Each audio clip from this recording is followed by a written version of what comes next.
De l'aigle martial, grand et majestueux, au battleur coloré, les oiseaux de proie africains sont confrontés à une grave menace d'extinction due aux activités humaines.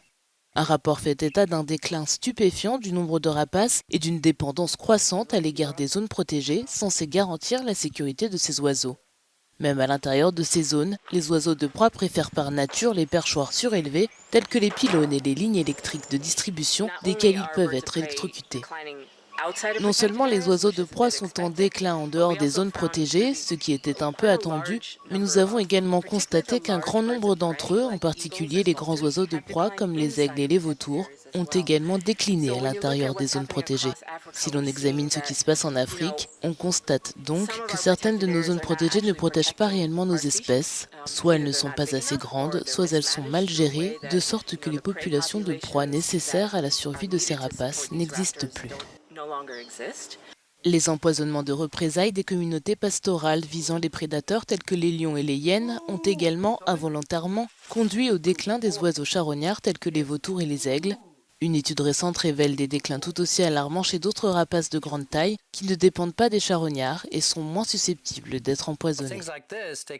Il faut 5 à 7 ans à ces oiseaux pour atteindre la maturité sexuelle et ils ne pondent qu'un œuf tous les 2 ans, ce qui signifie que si vous les persécutez, ils ne peuvent tout simplement pas rebondir.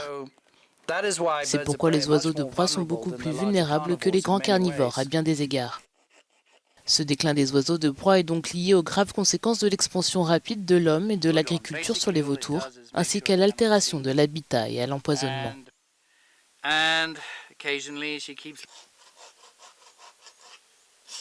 Les oiseaux de proie préfèrent les points élevés qui leur permettent de repérer facilement leur proie.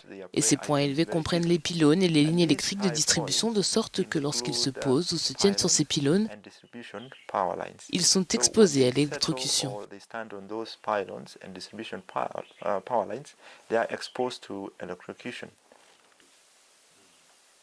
L'Afrique compte plus de 100 espèces de rapaces, toutes en déclin.